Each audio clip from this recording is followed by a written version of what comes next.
சீமான் விட பெரியாரிய உணர்வாளர் கூட்டமைப்பு சார்பாக நீங்கள் என்னைக்கு அறிவிச்சீங்களோ அன்றைய காலகட்டத்தில் தொடர்ச்சியாக ஒரு 3 நாளாக நாங்கள் திருமுருகன் காந்தி வீடை முற்றுகை பண்ணுவதற்கு நாங்கள் ரெடி ஆகிட்டோம். ஆனால் முறையான அட்ரஸ்ஸு, அவர் எங்கே இருக்கிறாரு, என்ன பண்ணுறாருங்கிற விஷயம் யாருமே தகவல் சொல்கிறதே கிடையாது. இதை தாண்டி குறைஞ்சபட்சம் ஒரு 50க்கும் மேற்பட்ட நபர்கள் நீங்கள் திராவிடத்தினுடைய அடிநாதமாக இருந்து கொண்டு ஒரு குட்டி வைகோவாக நீங்கள் இருந்து கொண்டு நீங்கள் தமிழ் தேசியத்தில் உள்ள மிகப்பெரிய ஆளுமையாக இருக்கக்கூடிய தேர்தல் அரசியல் களத்தில் மிகப்பெரிய ஜாம்பாவான இருக்கக்கூடிய தமிழ் தேசியத்தினோட 36 லட்சம் ஓட்டு வாங்கக்கூடிய செந்தமிழன் சீமான் விட்ட நீங்கள் முற்றுகை அறிவிப்பீங்க. அதுக்காக ஆயிரக்கணக்கான தமிழர் துரோக கூட்டத்தையும் திருட்டு வடுக கூட்டத்தையும் நீங்கள் கூட்டிக்கிட்டு நீங்கள் இங்கே செல்லுவீங்க. அதை நாங்கள் பார்த்துக்கிட்டு சும்மா இருக்கணுமா? நீ முட்டுக்கு எதிர்முட்டு கொடுக்கறதுக்கு திருமுருகன் காந்தி வீட்டை முற்றுகை பண்ணுவதற்கு தொடர்ச்சியாக நான் ஒரு கிட்டத்தட்ட உங்கள் முகவரியை நான் ட்ராக் பண்ணால் எடுக்க முடியல. ஒன்று கை குப்பன்றாங்க, வடபழனிங்கிறாங்க, KK நகருங்கிறாங்க, பல்லாவரத்தில் உங்கள் அப்பா வீடு அதையும் சொல்கிறாங்க. எல்லா இடத்துக்கும் போயாச்சு. கடைசியில் அடையாறு இடம்னு சொன்னாங்க. அடையாறில் 2வது தெருவில் இருக்கிறீங்க, 4வது தெருவில் இருக்கிறீன்றீங்க. ஆனால் எல்லா இடத்துலையும் சுற்றி பார்த்தாச்சு. இப்போ அடையாறுங்கிற ஏரியாவில் 4வது ஸ்ட்ரீட்டில் தான் உட்காந்து நாங்கள் பேசிக்கிட்டு இருக்கோம். 50 பேருக்கு மேலே. சரி, கடைசியில் ஒரு முடிவு எடுத்தோம் நாங்கள். சரி, முட்டுக்கு எதிர் முட்டு யாரு? திருமுருகன் காந்தியா? திருமுருகன் காந்திட்டே நேரடியாக ஃபோன் அடிச்சு உன் வீட்டு அட்ரஸ் சொல்லு. நீ எப்படி அண்ணன் செந்தமிழன் சீமான் வீட்டுக்கு நீ ஜனநாயக ரீதியாக நீ ஒரு முற்றுகை போடுறது அறிவிக்கியோ, அதே போல் ஓ வீடை நேருக்கு நேர் நாங்கள் முற்றுகை பண்ண நாங்கள் தயாராக இருக்கிறோம். அதுக்காக சிறை செல்றது கூட தயாராக இருக்கிற ஒரு 50 பேர் கொண்ட குழு தமிழர் கட்சி காத்துங்க கிடக்குது. ஆனால் உனக்கிட்ட எங்களுடைய சென்னை பொறுப்பாளர் மணிகண்டன் உங்ககிட்ட பேசினாரு, அண்ணன் திருமுருகன் காந்திகிட்ட பேசினா ஓ வீடு ஜனநாயக ரீதியாக நீ சீமான் வீடை முற்றுகை பண்ணுறீல, ஜனநாயக ரீதியாக ஓ வீட்டு அட்ரஸ் சொல்லு, நான் உங்கள் வீட்டுக்கு வரேன்னு சொன்னால் மண்டைக்கு மூளைக்கு சம்பந்தம் இல்லாமல் திருமுருகன் காந்தி என்ன பேசுகிறாருன்னா, ஆனால் திருமுருகன் காந்தி தானுங்கண்ணா. அண்ணா நான் மணிகண்டன் பேசுகிறேங்கண்ணா, சென்னையில் இருந்துங்க.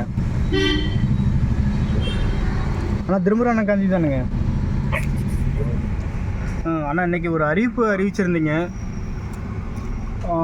நாம் தமிழர் கட்சி ஒருங்கிணைப்பாளர் சீமான் வீட்டை முற்றுகையிடுறதா. அதை நான் அதே போல் உங்களோட வீட்டோட முகவரி எங்களுக்கு கொடுத்தீங்கன்னா நாங்களும் உங்களை பார்த்துட்டு நீங்கள் ஜனநாயக முறையில் எப்படி ஆனால் இல்லை அது முகவரி கொஞ்சம் கொடுங்கண்ணா. முகவரி கொஞ்சம் அண்ணா இல்லை, அதுதான் உங்கள் முகவரி எனக்கு தெரியலை, அதனால தான் உங்களிடமே நேரடி. என்னங்கண்ணா என்னங்கண்ணா அப்படிலாம் நான் சொல்ல வரலைங்கண்ணா. நான் ஜனநாயக முறையில் தானே உங்கள்கிட்ட. ஆனால் நான் கேட்குறது உங்கள் வீட்டு முகவரி எனக்கு கொடுங்கண்ணா. நீங்கள் ஜனநாயக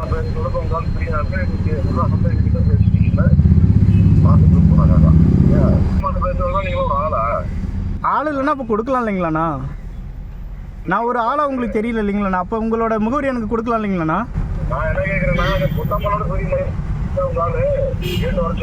ஆனால் அதெல்லாம் இல்லைங்கண்ணா. நீங்கள் ஒரு விஷயம் செய்கிறீங்க, அதே செயலை நானும் செய்யணும்னு ஆசைப்பட்றேன். ஏன்னா கட் பண்ணுறீங்க? பொட்டமனோட பெரியாளா உங்கள் அண்ணன் சீமா? பொட்டமனோட பெரியாளா சீமா? நான் அவங்க கேட்குறது என்ன, நீ சொல்கிறது என்ன? அண்ணன் திருமுருகன் காந்தி என்ன 2009 விருட்சியமாக வெளியே வந்தவன் தீரன் திருமுருகன். இந்த 2009 எனது செங்கல்பட்டு சட்டக்கல்லூரி போராட்டத்தினுடைய முக்கியமான அந்த போராட்ட களத்தில் நான் ஒரு 15 பேரோட சாகுமணியில் உண்ணாவிரதம் இருக்கும்போது என் களத்தில் நின்று உட்கார்ந்து ஆண்ட்ராய்டு ஃபோனில் ஃபோன் எடுத்தவர் நீ. அதே 2009 வெளியே வந்தவர் தான் அண்ணன் செந்தமிழன் சீமான். ஆனால் இன்று ஏதோ தெரியல, நீ திராவிட கட்டத்தின் ஊடகமாக நீ வெளிச்சமாக நீ உருவாக்கிட்டு இருக்க.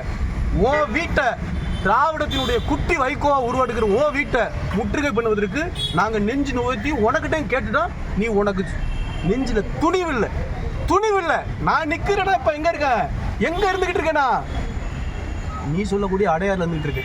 துணிவு இருந்தால் உன்னோட முகவரி அனுப்பு. உனக்கிட்டே ஃபோன் அடிச்சு கேட்டுட்டான், உனக்கிட்டே சொல்லிட்டான், நீ கேட்டுட்டு வான்ற. அப்போ எங்களுடைய அறம், எங்களோட வீரம் எப்படி இருக்கு? தீரன் திருமுருகனுக்கு ஃபோன் அடிச்சு கேளு, 1000 பேரை தட்டிட்டு வா. என் அட்ரஸ் நான் சொல்கிறேன். இதான் தமிழன் வீரம், புரியுதா? பேடித்தனமாலாம் பண்ணாதீங்க. அது எங்கள் தமிழர்களை கூட்டிகிட்டு வந்து பண்ணாதீங்க, சரியா? தமிழ் தேசியம் தேர்தல் அரசியல் பணியில் மிக முக்கிய பங்காக இருக்கிற செந்தமிழன் சீமானுடைய கருத்தை வலுப்படுத்துவோம். நன்றி, வணக்கம்.